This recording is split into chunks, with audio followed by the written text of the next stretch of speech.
Your behavior does not have to be driven by your emotions. And to the extent that you build the habit in your life where your emotion is not the driver, but that your choices are.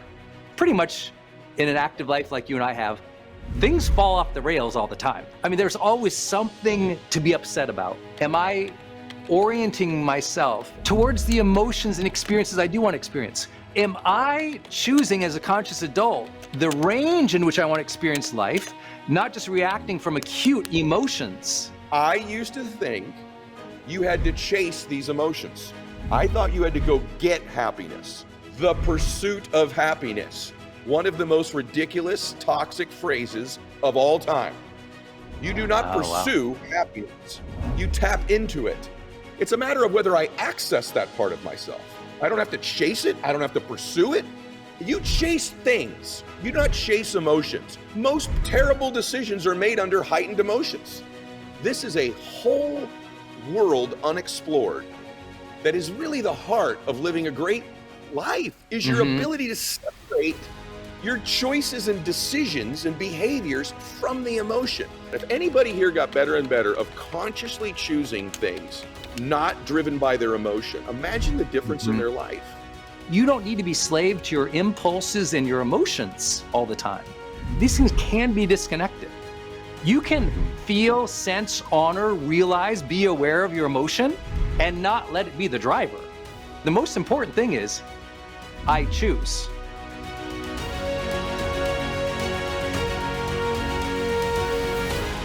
You know, I think it's probably one of the most important topics we could possibly have. I recorded a show on this today, and the reason I think it's so important is I was reading all this data over the weekend about the lack of emotional health in the world today.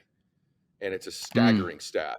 I mean, this is maybe a little bit dramatic to open up with, but the number 2 leading cause of death for children, young people, 18 to 29 years old now, is accidents, number 1, and now death by suicide, number 2. It's ahead of cancer. It's ahead of all other causes of death. And Australia, Brendon, the number 1 cause of death from people 18 to 24 years old is suicide. Is suicide. And so you start to think, now that's the extreme end of not having emotional regulation, right? And letting it go deeper. Just a couple more things, then we'll go into it. But 59% of Americans above 18 years old report in the last year having suffered through some form of depression. 6 out of 10 people. And so this is a really, really important topic. And if I'm being honest, with all the tools I have, with all the resources I have, with this incredible life I have, this is something I have to work really, really hard on. And like anything else in life, I think you have to rely on community, like what we have here. And also you rely on your rituals, your habits, and your disciplines. And those are something that I can fall back on. And for me, there's a variety of them. And I know this is your case too. My emotional well-being typically is somehow connected to my physiology most of the time. And I think I'm convinced one of the reasons I've struggled more than I ever have the last 8 months or so is, as you know, because of some of the health issues I've had, my physical routine has changed. And I really believe it's affected me emotionally.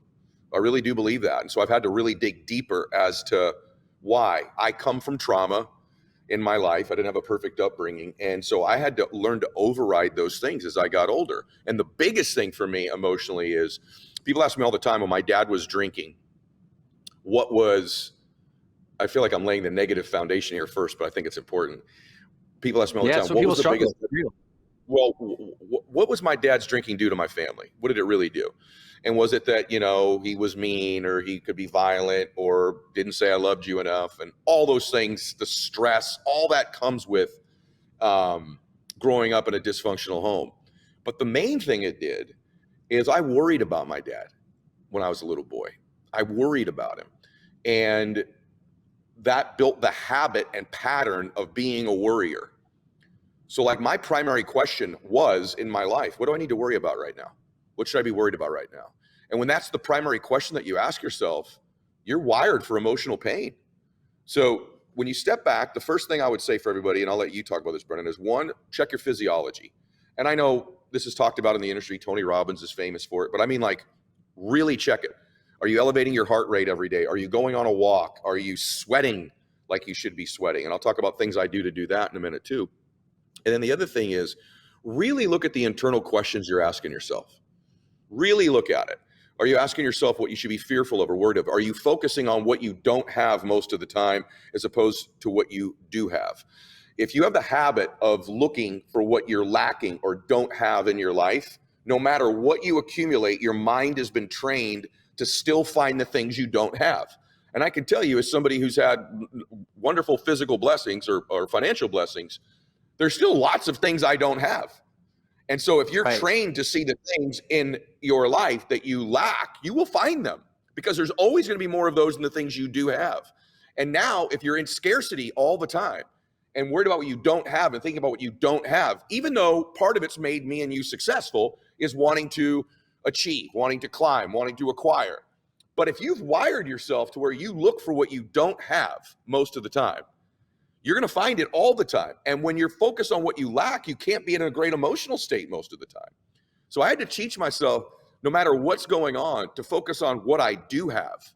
What are the blessings in my life? And I know that sounds like, oh, okay, so write down my gratitude. I think it's much deeper than that. What have you trained yourself to ask yourself on a regular basis? Because your thoughts dictate your emotions. So if that's true, then what is a thought? And what a thought is, it's actually the internal, very quick process of asking and answering questions to yourself. That's actually what a thought is.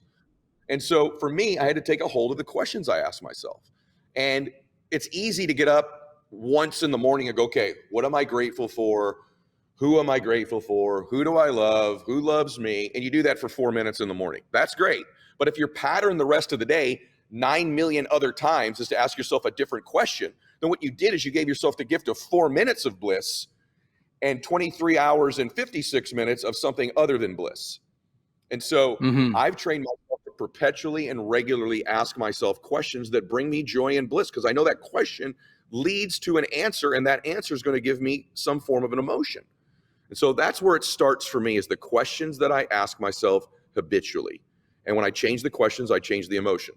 So back to you on that. Good. Do you focus on that? So good. Well, all of it. I think you're hitting on so many elements, and I know that one of them that really resonates with a lot of people personally is what you're experiencing with is like, well, when your physical body isn't where you want it to be, or you can't work out, and there's just a misalignment between your mind and your body.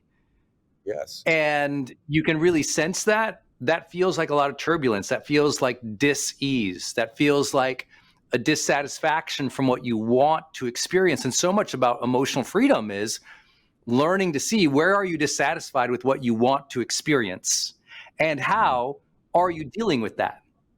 Because if in dealing with the world, you drop yourself into a negative range of reaction versus dealing with the world and challenging yourself to generate into a positive intention, right? That we all know that stimulus response stuff, but we don't realize how profound it is when we can say, oh, I'm going to be generative. I'm going to say, what is my intention? What is the next right action of integrity? Even though this experience is here, even though this difficulty here is here, even though it's not perfect, even though they were mean, even though this was awful, how do I want to experience life? And am I in range with that?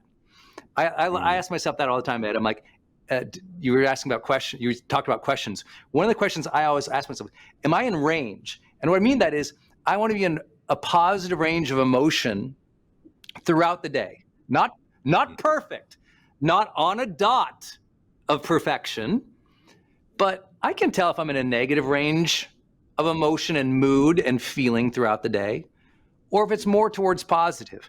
And the only difference, well, I'll tell you what the difference isn't. The difference isn't circumstance. The difference isn't, did everything go right? Because pretty much in an active life like you and I have, things fall off the rails all the time. Someone misses a meeting, somebody lies in a meeting, somebody doesn't deliver, something breaks. I mean, there's always something to be upset about. It's, am I orienting myself as a conscious, intentional guy towards the emotions and experiences I do want to experience? A sense of appreciation and richness in the moment, a sense of joy with other people or in process, a sense of love when I'm talking to my buddy Ed. Yeah. It's like, I love this guy. It's like, am I choosing as a conscious adult the range in which I want to experience life, not just reacting from acute emotions? And that makes me, I think, live a different quality of life, aligned to a lot of what you were just talking about. Well, what's fascinating, by the way, is, and you do that for me, like legitimately, when I talk to you, I'm lighter, I'm more joyous, I'm happier. You really put that out. Like, I almost feel like in your case, maybe you've worked so hard at it that it's not natural, but it's almost like your default state is joy. And so when I do talk to you immediately, and it creates a different perspective in me too, brother. Like, you actually do that. I have a few friends that do that. Top of the list, for me, I would say is you. And the other thing I've also realized, when you're a chaser in life, meaning you go chase things. So I'm going to go get that promotion. I'm going to go get that client. I'm going to go get that amount of net worth. I'm going to work really hard so I can acquire that thing or whatever it is. And you're a goal-oriented person. So you're a chaser and you love the chase. There's two challenges with that. Number one, if you're a chaser, and I'll call myself like a future liver. So if you live in the future all the time, that's not healthy. And I've lived 53 years mainly in the future. This is just stuff I've come to realize recently. So it's made me really successful because I'm always a visionary. I'm a whatever. But if you're in the future all the time, there's two things. You're living there, and you also, I worry about things that haven't even happened yet that are in the future. I'm a future traveler in my own mind all the time. And this is important. A lot of you are nodding. I guarantee you, because you're like, I travel in the future too. So my traveling in the future, one is to achieve, but the other part of it is I move into the future and go, okay, this problem, this thing, what if that happened?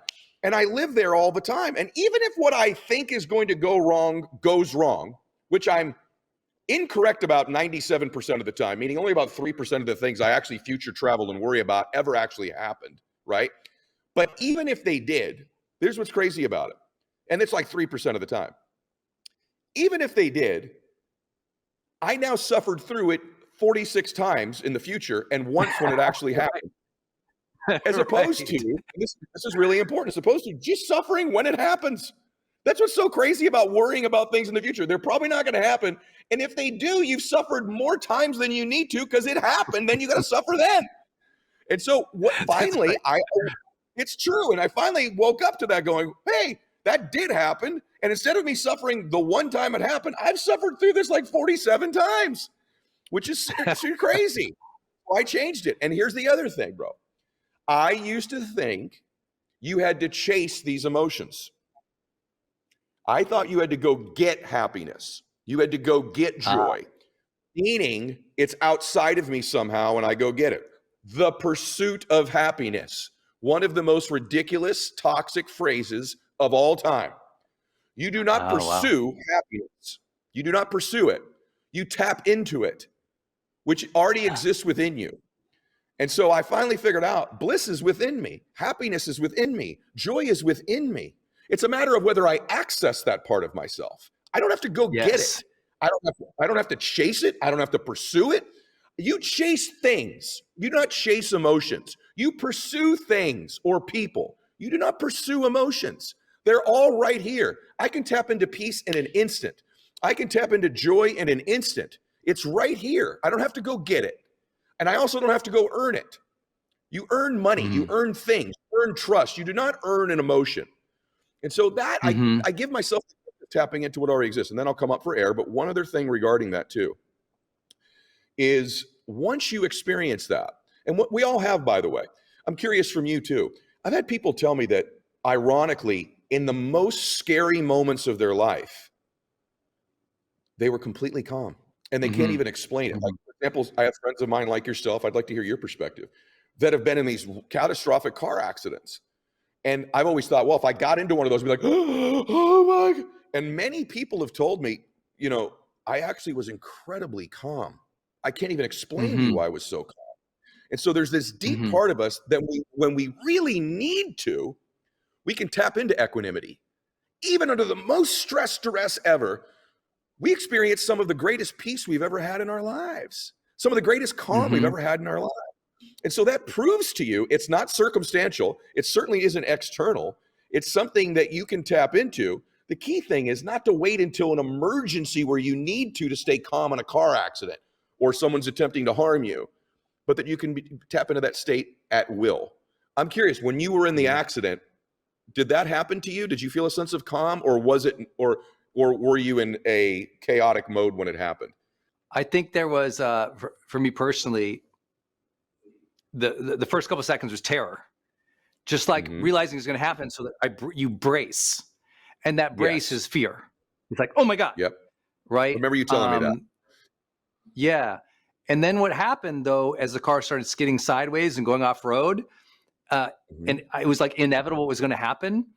I have two beliefs about what happened. One is a belief, and then one is biology. I'll talk about biology. So just people know I'm not discounting it. Biologically, what happens is you just got a huge shot of adrenaline.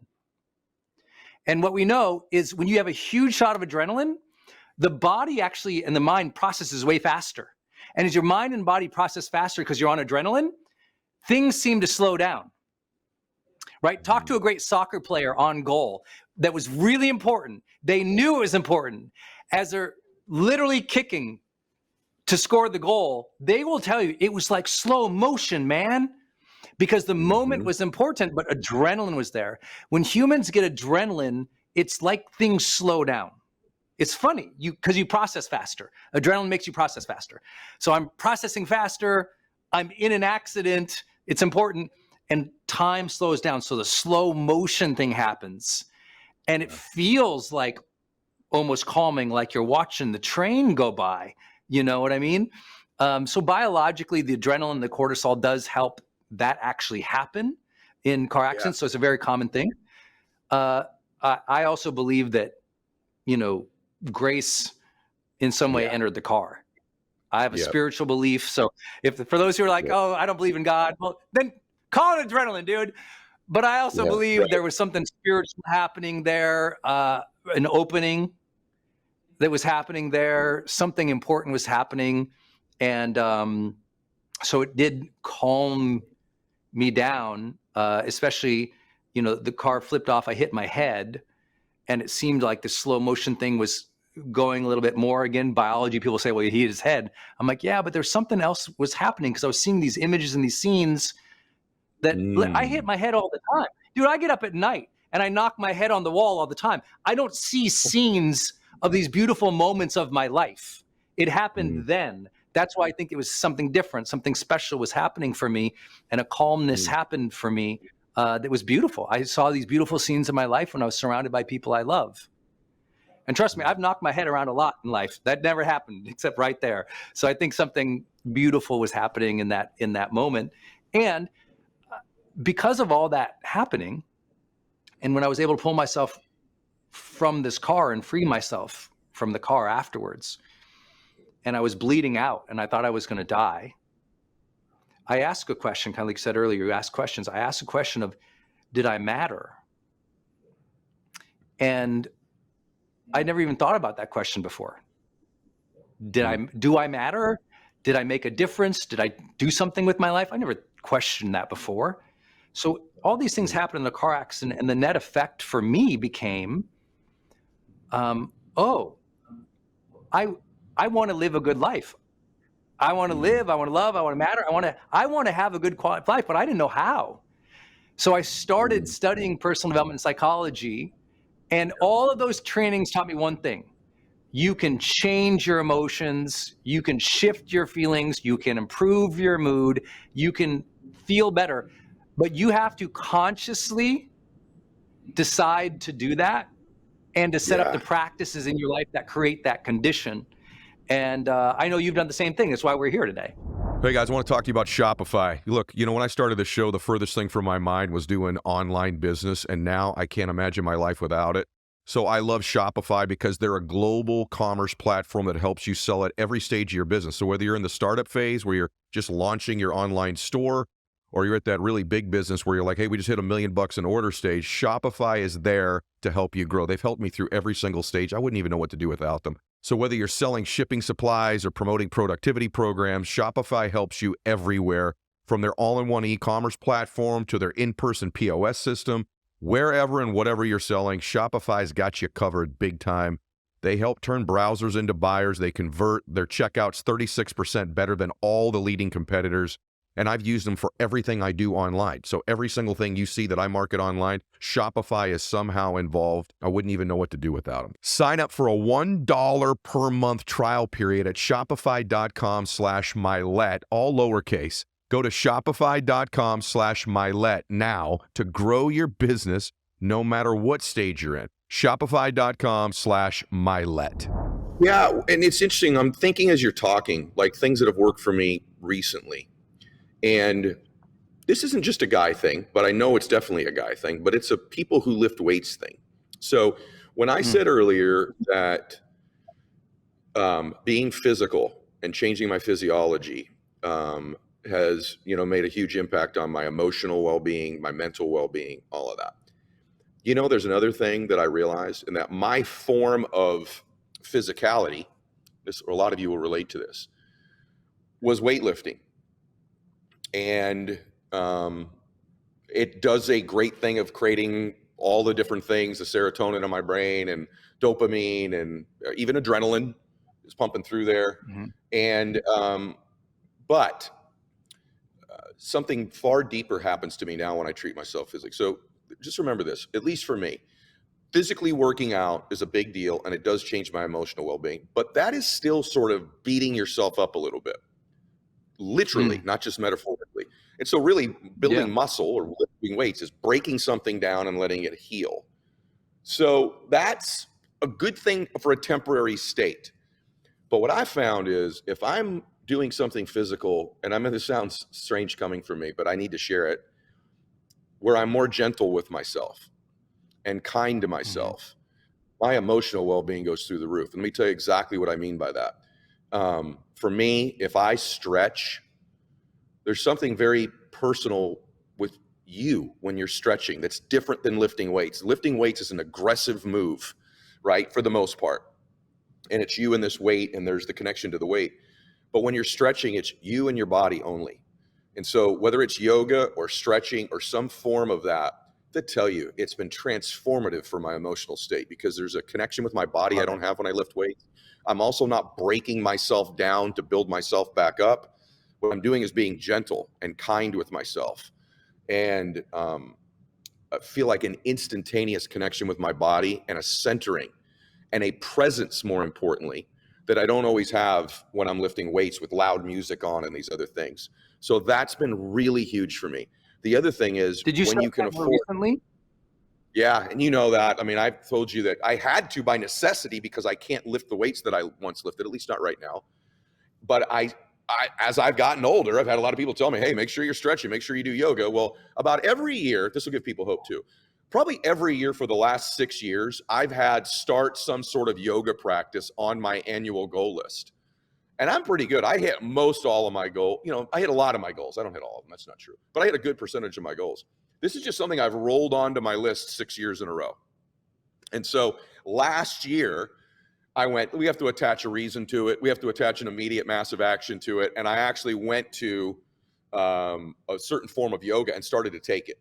And here's the reason why I never did it. It's why people don't go to the gym. I know I'm the least flexible human being I've ever seen in my life, and I knew I would be bad at it in front of a bunch of people. And I didn't want to do something I was bad at. I don't want to do something new. I don't want to embarrass myself, right? And so finally I just said, so I finally just did it. And now I love it. And so I do different types of yoga that I do now. I do a lot of stretching, and it's for not only physically has it been tremendous, but my emotional well-being is off the charts. And it's actually now a place I can go to access that part of myself very easily. I don't have to go chase it. I can get on the floor, start doing some of those poses and positions or stretches, and I'm instantly in that state. The other thing too for me is like, I'm just trying to treat myself more kindly. And so whether that's giving myself grace like you've talked about, but also like when you can afford it, I've always told them, anytime I get a massage, I was like, I need to do this more often. I just never do it unless I'm on vacation or something. So I've started to get regular massage, and that's something that not everybody can afford, but when you can, it's like such a great, gentle thing you're doing for yourself. And then for me, I have to say this to everybody. I know I'm always giving people practices and routines, but I like applicable stuff. I have an infrared sauna now. Man, it's one of the greatest things for my emotional state I've ever done in my life. One, I love sweating like that, where I don't have to exercise to get it. I love the state it puts me in. I love the solitude of being in the sauna. I love the fact that my phone can't come in there because it's 140 degrees. So it's me, my body, and my thoughts. And I get centered in there. I find a beautiful emotional state. I like being in the sauna so much, man. I find myself like dreaming about getting in there if I've missed it in the morning. Like, it's that great of a place for me emotionally. It's become like an emotional home for me. It's this little, like, it's not, you know, they're not even that pricey for the most part. But even if you can't do that, like, go to a sauna at your gym, something like that. But for me, it's like, that's a routine now and a practice that's helped me emotionally. And I know a lot of the stuff I've said is physical, and I'll throw it back over to you because I know this has really transformed you recently too.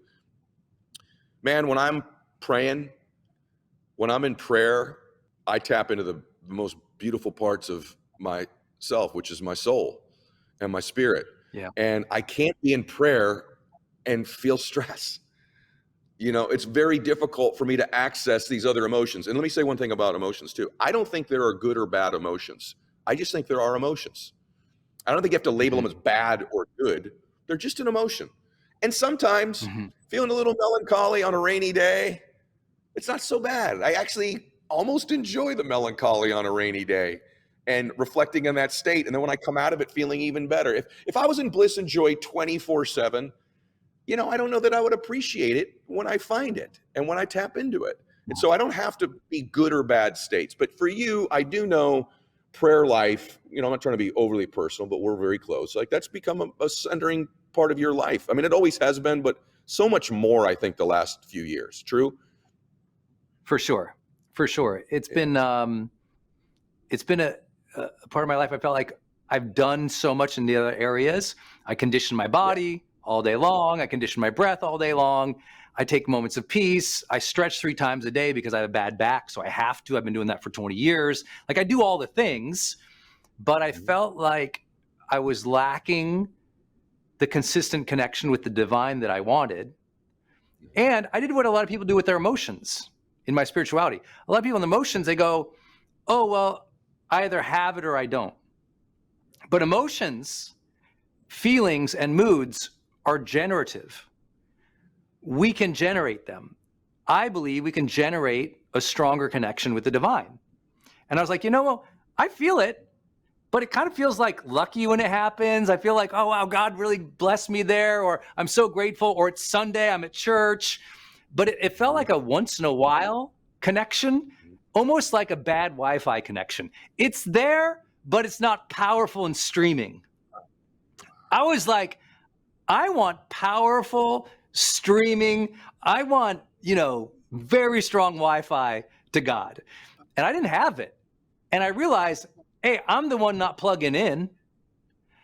I'm the one not plugging in. I'm not even trying to connect, and I'm complaining about, you know, a fuzzy connection. And so I started adding prayer to the end of all my meditation. So I meditate first because I need to release the noise.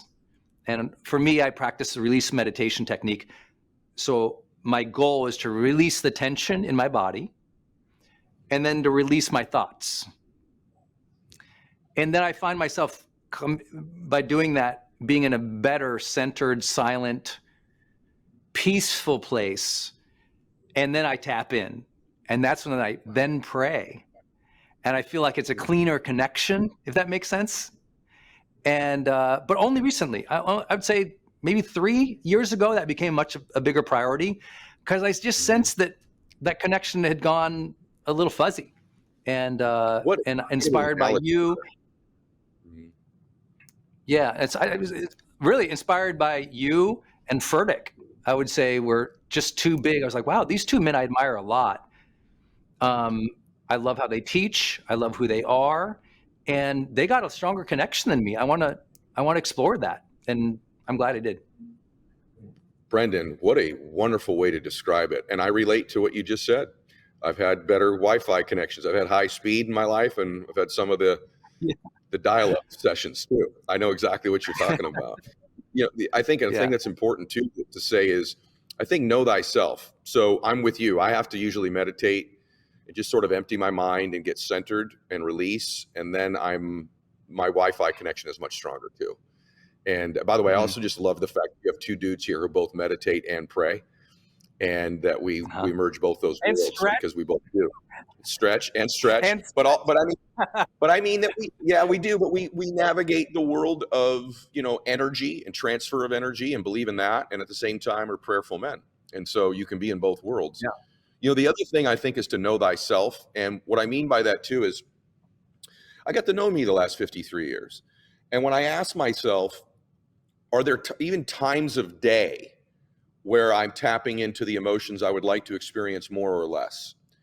And in my case, I found that my emotions that are most debilitating when I experience them, whether they're angst, worry, fear, anxiety, even some bouts of depression in my life, are typically morning emotions for me most of the time. Not all of the time, but most of the time. And so when I'm waking up in a particular brainwave state, it's usually when I awaken, or even the hour before I awake and the hour after. And I mean that when I'm loosely still asleep, but not completely. I have noticed that those are the times where I'm experiencing the most anxiety, fear, and worry. This is just me, very early in the morning. And that as I get going in my day and feel a sense of more control, I don't know if that's it, or I've now worked out, I've done my routines and I'm better. It's not that I don't feel worry or fear or anxiety in 4 o'clock in the afternoon, but I think it's worth everyone asking yourself, is there a time of day, if you really did, reeled it back, that you're feeling certain things, good or bad? And for me, I was like, you know what? I got to figure these mornings out. These mornings aren't what I want them to be. And if I could get that first hour kind of dialed in for myself, I think I'm off to a much better day. And so I did. And that's why, like, my prayer, my stretching, my working out, my meditations are early. Not early time on the clock, but early for me whenever I get up. And I just know myself. You, on the other hand, have said to me many times, hey, man, like, it takes me a minute to get out of my morning. And I like my best, you put your best meetings, for example, like midday, because that's when you're going. You know yourself. You're like, my best thinking is not 7 a.m., right? And so you've done that in that way. But I think if you're looking for the emotional freedom that we're talking about, you can create structure in your life that gives you that freedom to operate within it. And for me, I've given myself a whole lot more freedom to having a little bit more discipline early in my day to either get out of or eliminate those states early in the morning. I love that.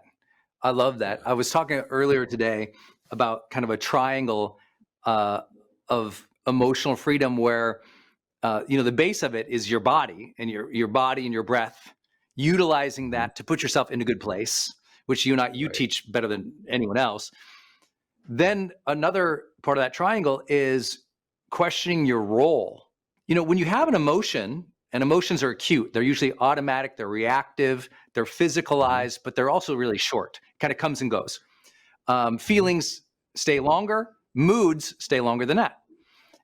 But often with emotions, it comes up and we react to the emotion and we drive our behavior based on the emotion. And I think that's what the mistake is. Emotion is input, but it's not necessarily the accelerator. It's not the driver. And here's what I mean. I use the metaphor of, if you feel the emotion of anger towards your child, you can act on that and you can scream at them. But if first you interrupt with, what's my role here? Oh, I'm a loving mother. Oh, from the frame of a loving mother, I'm not going to scream. In other words, I'm not going to accelerate from the emotion. I'm going to accelerate from the intention of the role. Just like a leader, I'm in a meeting with my team. I get super impatient and frustrated they're doing something. Well, Brendon, super impatient, frustrating guy, I don't need to act from that. It's not going to be supportive, helpful. So instead of acting and accelerating for that emotion that I feel, I go, what's my role here? I'm a CEO. Oh, I don't need to act from that emotion like that. That would be immature and unhelpful. Instead, let me be intentional. How would a great CEO act here? Speak and accelerate from the intention and the role I want to play. And for those who say, well, I don't have a role, Brendon, I'm like, okay, then just adopt the role model mindset. How would the role model version of you handle this? Because you don't need to be slave to your impulses and your emotions all the time. That these things can be disconnected.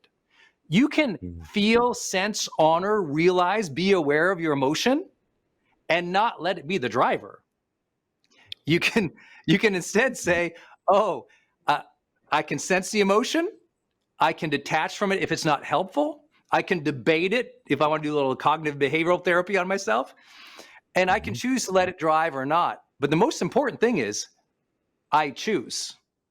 And having that ability to recognize the power of sensing an emotion, but choosing an intention, I think is how we ultimately become more conscientious, conscious, mature, and capable adults. Because we're not always acting from our emotions. Because I'm somebody who believes, and this is where you and I might differ a little bit, I believe there are bad emotions. Here's how I know. If you and I hop into a car, there are bad emotions when that guy cuts me off. There are some emotions that will not serve me in that moment. Now, of course, impatience is not always a bad thing, which is your point. Well, that's my point. But I think you've covered one of the most important things ever when it comes to living a productive life. And I want to highlight it and pull it back out and talk about it. That on emotions, we're saying the same things. Impatience is an emotion that you can feel that can be a negative thing in one moment and another. Fear can be a terrible thing to paralyze you when you're going up to public speak, and it can protect you if someone's about to rob your home. And so, that I mean, based on the environment, I just mean that I don't think getting angry even all the time is necessarily a negative thing. I'll give you an example. When I played baseball, angry Ed Mylett was a much better hitter than lightweight and happy-go-lucky Ed Mylett, right? So right. I would leverage that anger, and that coach would say things to me in the dark. You're terrible. You're the worst hitter in baseball, blah, blah, blah. I'm like, oh, yeah. And I'd get up there. So I would leverage the anger in that moment. Hey guys, don't let the back to school season set back your nutrition for you or your family. My family, we've been using Green Chef now for over a year. Green Chef is making it easy to stick to your smart eating habits with a new, more flexible menu featuring 35 customizable recipe options every single week. New options including doubling your portion for protein, which is what I do. I get double protein every single time. I got to tell you something. These recipes are delicious. So it's a way to get healthy, to get fit again, and actually to save time and money. People have asked me, hey, man, you look a lot leaner lately. One of the reasons is, in addition to the meals we have that we cook at home or going out, there's a lot of Green Chef going on in our household, and it's yummy and delicious and healthy. So check out Green Chef by going to greenchef.com/Mylett class for 50% off your first box plus 50 free credits with ClassPass. That's code Mylett class at greenchef.com/Mylett class to get 50% off your first box plus 50 free ClassPass credits. You just said something, brother. There should be more work written about this, and you're probably the guy to do it, because I have seen you do this so well. Even with me, when you need to tell me I haven't been doing something I need to do in our partnership or whatever, right? And here's what you just said, and I want to unpack it. Your behavior does not have to be driven by your emotions. And to the extent that you build the habit in your life where your emotion is not the driver, but that your choices are, the role is, as you described as well. Oh my gosh. I don't think most people, including me when I was a young man, was even aware who was doing the driving. I just thought, because I watched it growing up, when you get angry, you lash out, because I watched people in my life do that. When you get sad, you kind of cry. And when you get angry, you yell. And I wish someone said to me and taught me what you just said 30 years ago. Because as a businessman, when I did get impatient, I then would turn into condescending Ed Mylett or judgmental Ed Mylett, or push people away from me. Or when something didn't go right and I got angry, I just blow the whole room up and then spend the next 3 weeks trying to fix all of that, and we could have just fixed the original problem. What it was an emotionally immature person and a scared person, and somebody who did not build the disciplines to step back from his emotions and say, wait a minute here. How would the ideal me choose this? Or even in some cases, pick someone you admire. How would so-and-so handle this, my role model? How would they modulate their thinking? How would they speak about it? And sometimes for me, I should have just waited a day to say anything. Just let the emotions pass before I communicate or I make a decision. Most terrible decisions are made under heightened emotions. They just are. So And true. so, Oh, Brendon, this is a whole world unexplored that is really the heart of living a great life and being a great mother, father, business leader, friend, human, is your ability to separate your choices and decisions and behaviors from the emotion. And most of us aren't even aware that that's entirely possible, that we think these two things are connected. And if you just step back from it, the people you admire, it isn't. Let's take Martin Luther King, for example. Most people admire him. I wrote my dissertation on Dr. King, okay? One of the things that I admired about him was I don't believe that Dr. King at some point in his life wasn't afraid for his life. I'm sure he was. He was under tremendous threat most of the time in his life. I'm sure he had doubt about whether he was the man to be doing this and to be qualified to do it, right? I'm sure he got angry at the obstacles he would have to face, or like you said, internal people in his own team not doing what they said or turning their back on him, or imagine the emotions. Yet what we admire about people like him is they took actions in spite of those emotions that served themselves and other people.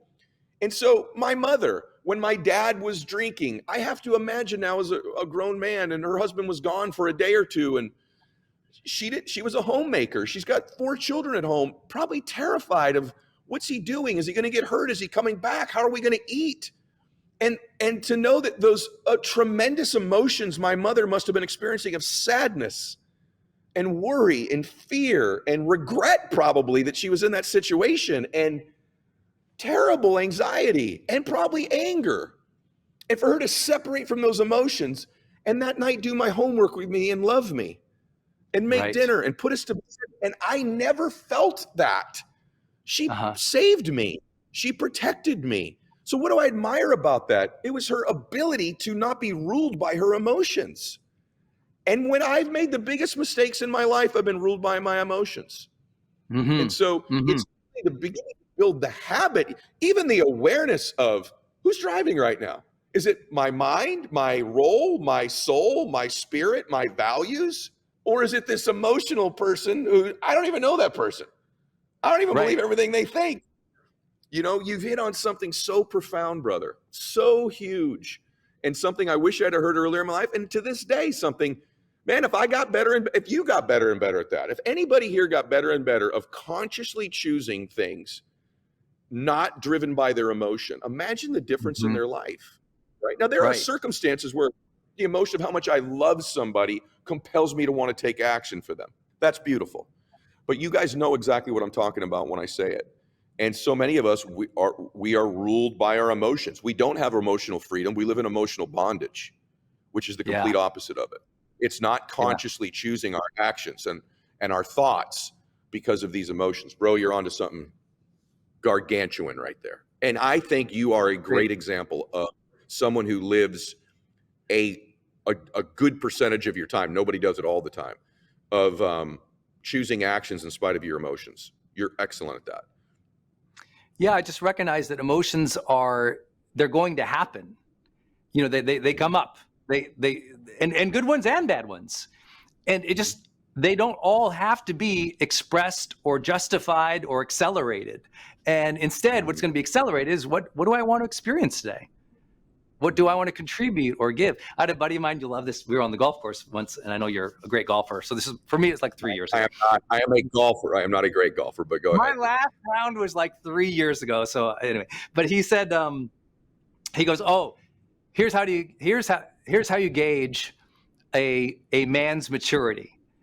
I said, oh, how's that? He goes, when you're hangry, can you still listen to your wife well? Like, wow. Because it's saying, hey, your biology and all your impulses, all your emotion is like freaking out to go get food. And yet can you still be present with somebody else? Because you can choose that above your biology. You can choose that above impulse. You can be there and be empathetic and be listening, even though you need a friggin' burrito. It's okay to say I need a burrito.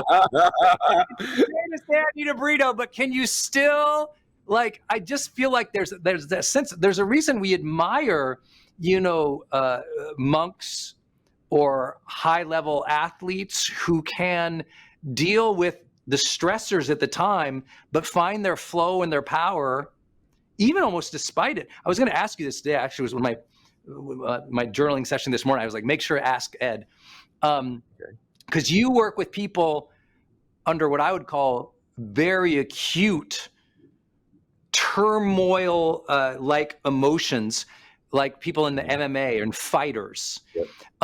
So let's say you're working with a fighter and they're about to go out, and you're in the locker room with them, and you can tell their emotions aren't serving them, like high anxiety, high self-doubt or fear.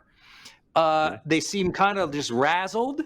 Like how do you help somebody find a sense of center or personal power that they can go do what needs to be done, even though that's happening? Maybe you got to transition them out of it. Like, what do you think of or do? Because I know you actually do this for real life for people.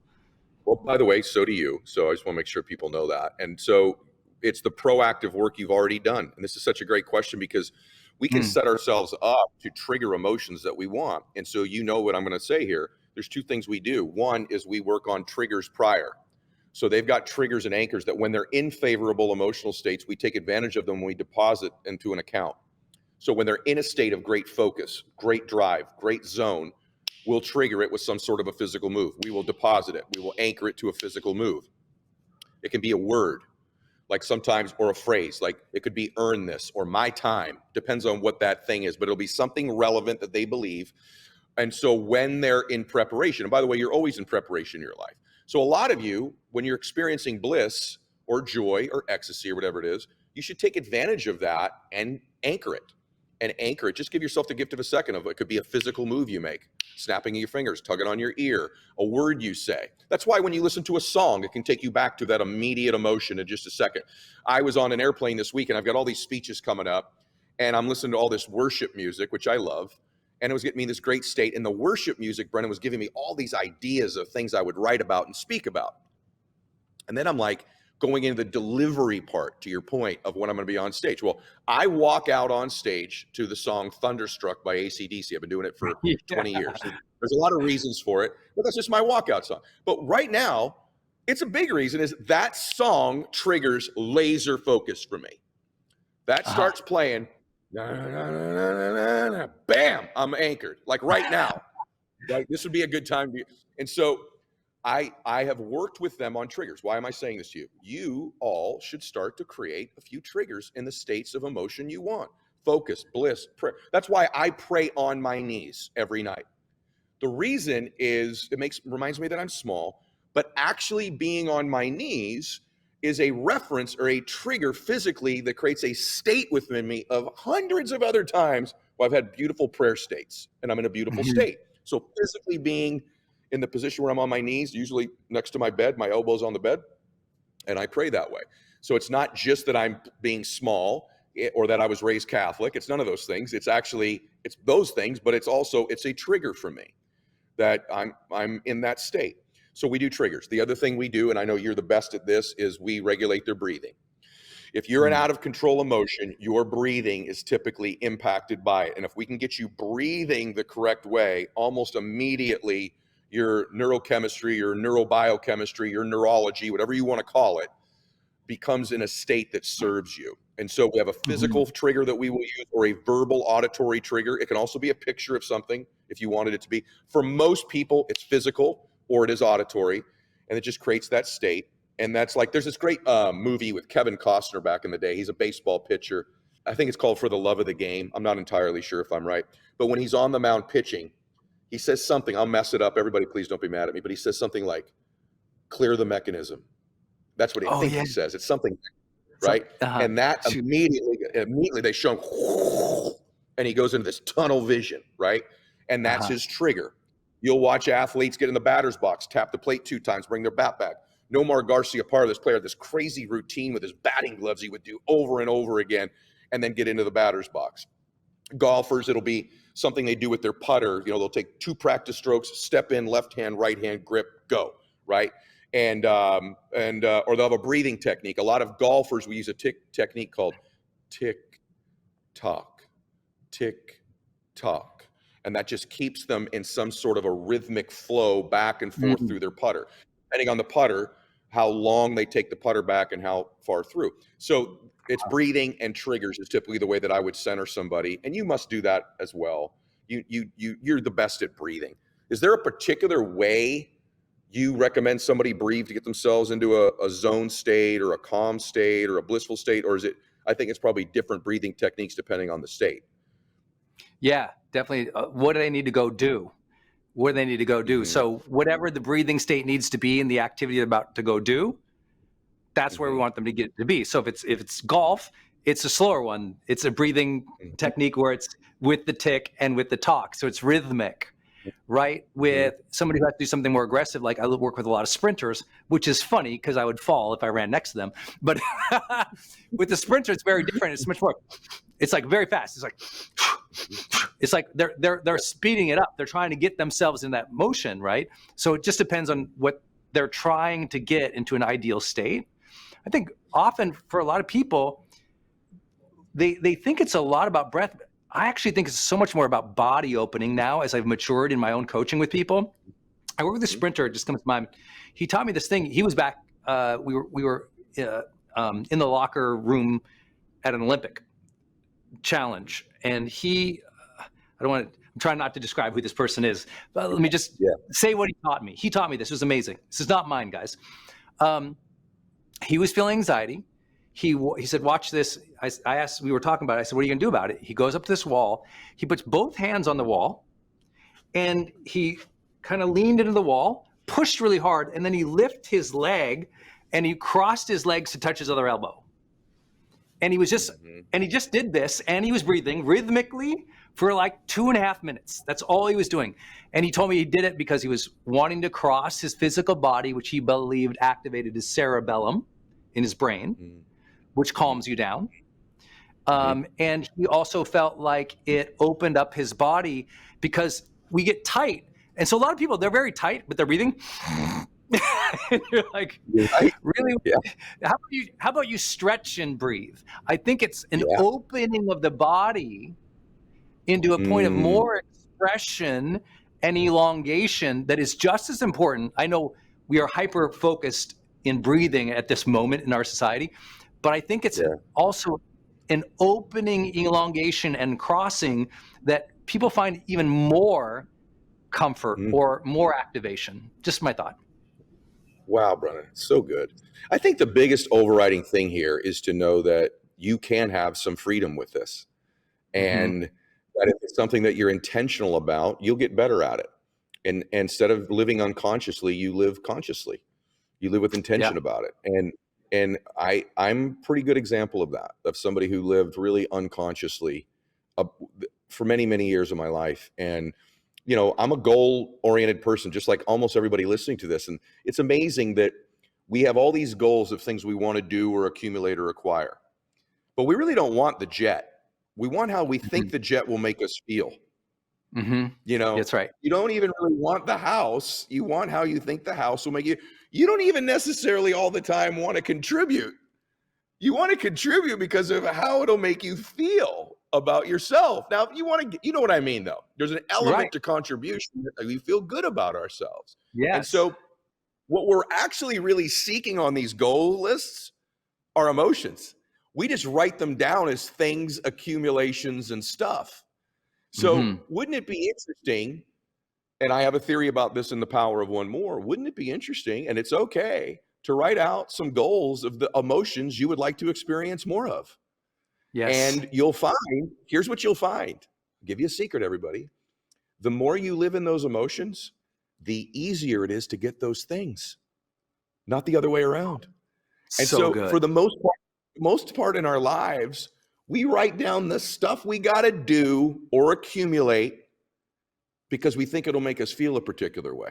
And then we wonder, why am I so blocked from getting these things? Well, if you're living in states that don't attract those things, or that are the opposite of how you'd feel if you had them, how likely it is you're going to bring it into your life? Not very likely, even with the talents and skills.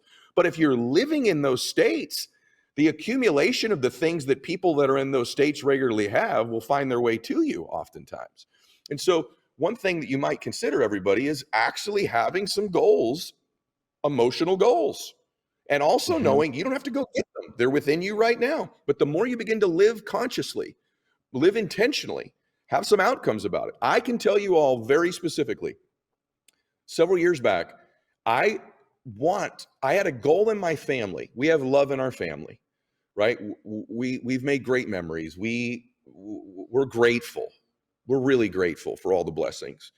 But I actually asked myself, is there joy in our home? That's a different emotion. Joy, just joy. And I just missed that one all these years. It's not that there wasn't joy, but there wasn't an abundance of it. I love my family that I grew up in, but it just wasn't a lot of joy. So it's just kind of a blind spot. So we had gratitude, we had love, we had contribution, we had great memories. But I want our family to be better. What are we missing? How much joy, like belly laughing on our backs joy do we have in our family? And we had some, but when I evaluated it, before my kids left the house, they were both like 15, 16. I'm like, before these kids live here, I want them to live in a home with joy. And just having that outcome, I started to look for situations and circumstances that could bring us more of that. And to your point earlier, or something we were already doing, but I went deeper in it to get more of the joy from it. I mined more joy from an experience for my family than I would have got if I wasn't focused on getting more of it for our family. And so ask yourself, what are some of the emotions that you'd like more of? And the more you begin to live intentionally, you're pretty good at getting the things you want in your life, everybody. You've been pretty good at that part so far, right? And I think what's profound, I want to zoom in for people with what you just said, is because you actually said two things there. One is have the goals for how you want to feel, for your emotions, right? I often talk about it as like an intention and an alignment for your inner world. Because if you have intention alignment for your inner world, then your external world, you have more initiative and achievement. Very good. And if people lack initiative achievement, they're usually not as intentional or aligned internally. But you had goals for your emotions. But then what he did, guys, he gave a masterclass. Ed had intentions for the emotional experiences of his family. So he didn't have goals how you want to feel. He had goals for what he wanted his teenagers to feel. And I think this is important. You are constantly generating energy for yourself, but you have the ability to generate energy with other people. And that's a whole other level of mastery. When you can generate the energy and the emotions with others that you collectively want to feel. And you feel this at concerts, right? When there's a positive emotional contagion. But usually the musicians are doing that on purpose with rhythm. And as family, as a father, as a leader, as moms out there, as entrepreneurs, you get to generate a rhythm of energy with the people you lead. The more consciously you do that, and the more you try to elevate that, the more you get the icons like a Martin Luther King who can give that speech in front of 200,000 people on the Washington Monument Mall. All of a sudden it's like, whoa, because he learned the rhythm to move an audience. And Ed and I work on the rhythm to move an audience because we're being conscious about the energy we're creating with others, and we're inviting that in. But if we can take that home and create those emotions and energies with our family and do it internally, it's a whole different experience we get to have of our inner and outer world. And that's freedom, baby. So good, Brendon. So good. That's freedom. I don't know why you and I don't do this every day. My life would be better if we did this every single day. So good, man. So good. So good. By the way, you're a trigger for me in the best way. Your best friends are triggers for you in the best way. When I see him, I hear his voice, it triggers triggers a lot of things, triggers a lot of emotions. One is just gratitude for his friendship. He also, love. I know that it's somebody who believes in me. My confidence level automatically goes up when I'm with Brendon, like instantaneously. And I think, the other part of it too is I want to be better. He makes me want to be better. I don't know what that emotion would be called. I guess desire, maybe. But I think people can be great triggers for you as well. And I just, I love you. I want you to know that you're that for me. You're one of those people who generates love for me and confidence in myself and make me want to be better. There are definitely situations where we're talking about your role, where I will ask myself how you would handle something, particularly when I have to criticize people. I've watched you do that. No. I've watched you do it so elegantly. That is such a important skill of knowing how to coach, and criticize is the wrong word, but how to coach somebody and to give them constructive feedback.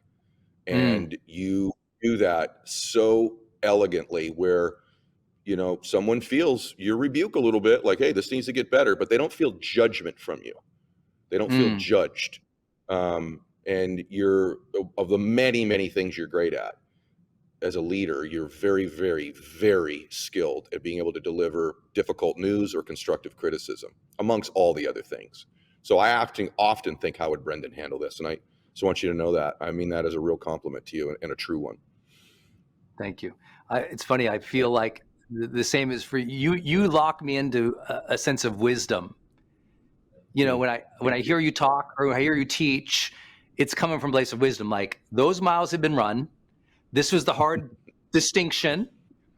And also, I think, I wish I could speak it more generically, but it's like, I tell Denise all the time, it's like, man, he's such a good man. Thank you. Wow. I know you want to be a good man for your son, for your wife, for the way that you for Bella, like you want to be a good man for your family, and you want to have a good reputation with people as a good man. And I'm like, man, there's a sense of integrity there. I finished our calls and I'm like, hey, I want to be a good man. I want to be a good role model. I want to be a good leader. But the way that you do it, I wish people and more people would really know how important it is for you to be a good man, why you go on that trip with your son for golfing, why you take those moments with your daughter. Like, you care about your legacy with them. You care about being a good man with them. And anyway, that's what it cultivates for me with you. And I don't know if that's a fatherly instinct or feeling I have from you, but it makes me a better man. It does. You couldn't say anything nicer to me. So thank you very much. Yeah. All right, everybody. Thank you for enjoying with us. Ed, I'll talk with you soon. Everybody else, let's go have an awesome July. Let's go win the month. Let's win the year. Thanks, everybody.